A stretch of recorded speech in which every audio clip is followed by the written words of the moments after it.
78. The Ass Festival. A century before hip-hop, Nietzsche writes a chapter titled The Ass Festival. Let it not be said that the man was not a visionary. We've already witnessed the festival. Zarathustra's guests, who seemed to be on their way to healing from what slave morality had done to them, turned around while Zarathustra was momentarily away and started worshipping the donkey. Zarathustra finds himself in a similar position to Moses, who came down from the mountain with the tablets of the covenant, only to find the Israelites worshipping a golden calf.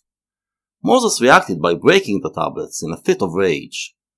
How will Zarathustra react? 1. At this place in the litany, however, Zarathustra could no longer control himself. He himself cried out, "Yeah!" louder even than the ass, and sprang into the midst of his maddened guests. "Whatever are you about, ye grown-up children?" he exclaimed, pulling up the praying ones from the ground. "Alas, if anyone else except Zarathustra had seen you—" Zarathustra breaks up the ceremonies. He thinks his guests have gone mad. "Everyone would think you the worst blasphemers, or the very foolishest old women with your new belief.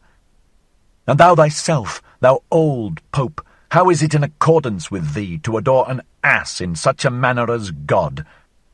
He doesn't understand what brought about this foolishness, so he begins to question them one by one, beginning with the Pope. "O Zarathustra," answered the Pope, "forgive me, but in divine matters I am more enlightened even than thou, and it is right that it should be so. Better to adore God so in this form than in no form at all. Think over this saying, mine exalted friend. Thou wilt readily divine that in such a saying there is wisdom." The Pope needs something to worship. This is what gives meaning to his life. He now believes that his mistake, Christianity's mistake, was worshipping a god that has no form. The donkey provides something tangible that people can worship. He who said God is a spirit made the greatest stride and slide hitherto made on earth towards unbelief. Such a dictum is not easily amended again on earth. Mine old heart leapeth and boundeth because there is still something to adore on earth. Forgive it, O Zarathustra, to an old, pious pontiff heart. This is what the Pope learned from Zarathustra, that it is wrong to seek things that are purely spiritual. The purely spiritual realm, he taught, does not exist, and we must find our spirit in the earthly realm. The Pope accepted that, but couldn't give up on worshipping something, so he adopted this new religion. "And thou," said Zarathustra to the wanderer and shadow, "thou callest and thinkest thyself a free spirit, and thou here practisest such idolatry and hierolatry? Worse, verily, doest thou here than with thy bad brown girls, thou bad new believer." Here, we get Zarathustra's reaction to the song that the Wanderer and Shadow sang earlier, and we hear that he thinks it was bad to want to live with the maidens of the desert, an existence with no past or future. But this is even worse. How can someone who presumes to be a free spirit adopt such an asinine religion? "It is sad enough," answered the wanderer and shadow. "Thou art right, but how can I help it? The old God liveth again, O Zarathustra. Thou mayest say what thou wilt. The ugliest man is to blame for it all. He hath reawakened him, and if he say that he once killed him, with gods death is always just a prejudice." The Wanderer and Shadow agrees that it is pathetic, but says he just adjusted to the new reality.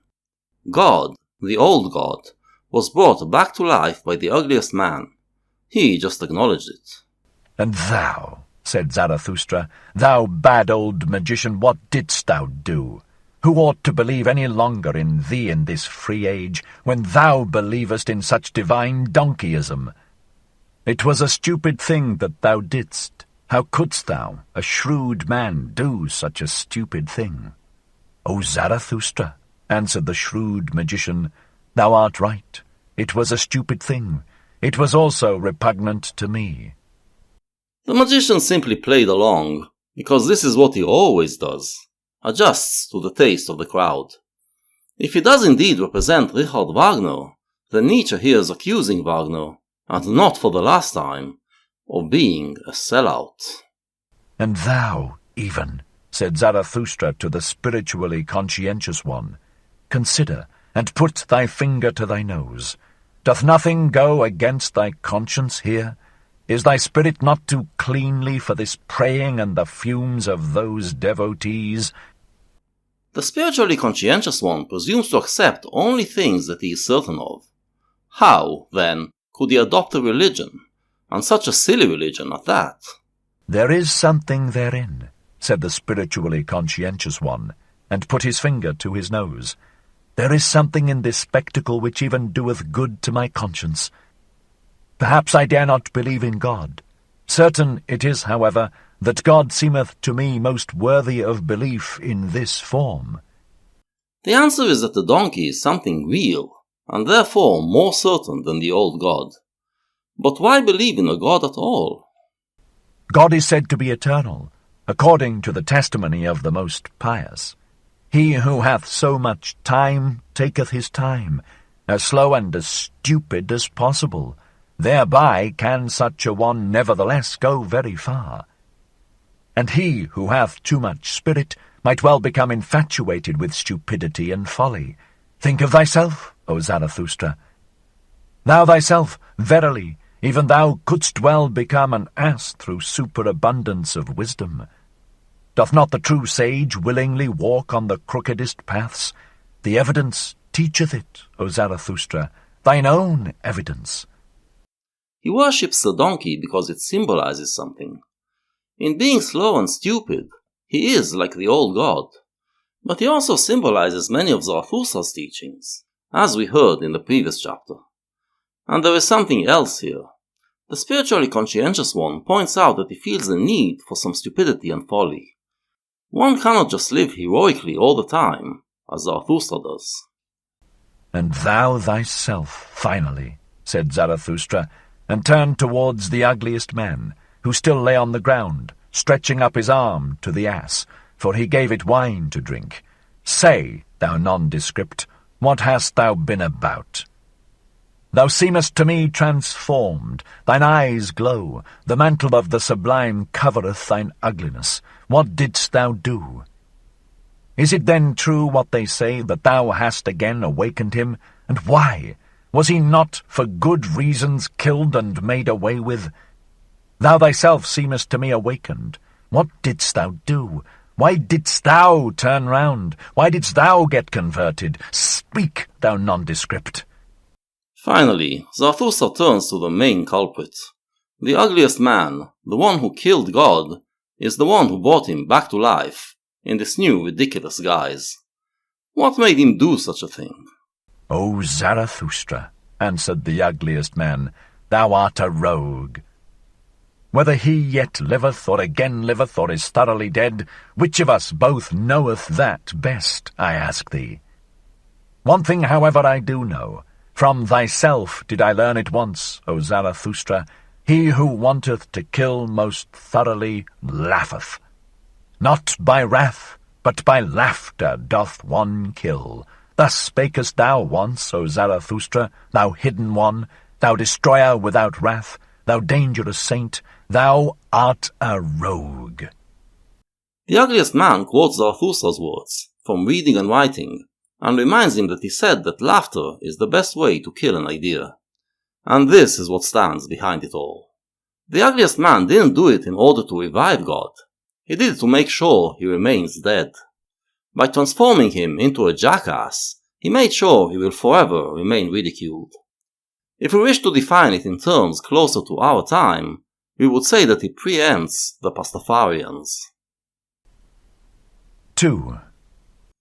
Part 1 was the interrogation, in which Zarathustra tried to figure out what is behind the ritual. Now we shall get his reaction to it.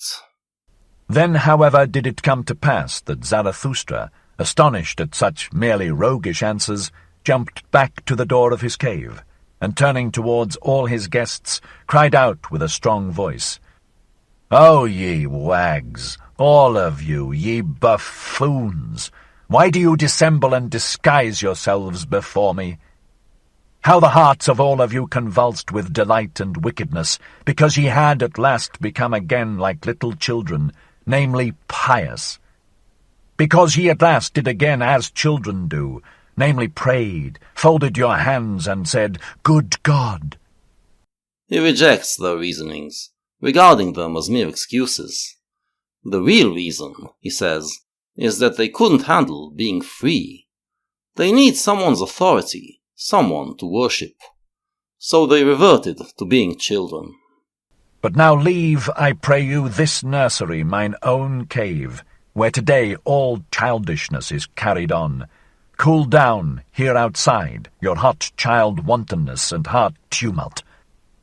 To be sure, except ye become as little children, ye shall not enter into that kingdom of heaven. And Zarathustra pointed aloft with his hands. But we do not at all want to enter into the kingdom of heaven. We have become men, so we want the kingdom of earth. Becoming like children, as they did, is what you have to do if you want to get into the kingdom of heaven. But he realizes that by worshipping the donkey, they actually declared that they want the kingdom of earth.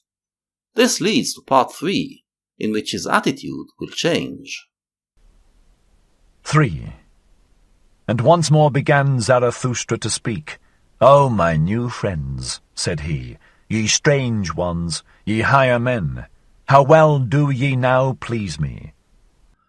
Now he begins to realize that the ritual they invented may be a positive thing, after all. He's beginning to feel pleased with what they did. Since ye have again become joyful, ye have verily all blossomed forth. It seemeth to me that for such flowers as you, new festivals are required. A little valiant nonsense, some divine service and ass festival, some old joyful Zarathustra fool, some blusterer to blow your souls bright. Their reasoning is beginning to sink in. He realizes that humans need rituals, need festivities in which they can act foolishly. If people adopt his philosophy, and create a silly ritual to symbolize and celebrate it, it is not such a bad thing. Forget not this night and this ass festival, ye higher men. That did ye devise when with me, that do I take as a good omen. Such things only the convalescents devise. And should ye celebrate it again, this ass festival, do it from love to yourselves. Do it also from love to me, and in remembrance of me. Thus spake Zarathustra. In the end, he comes to see what they did as a good thing, a mark of their convalescence. He even suggests they will make a holiday out of it. So, if you decide you want to become Nietzschean, remember to celebrate the Ass Festival. How and when to celebrate it? To work it out yourselves.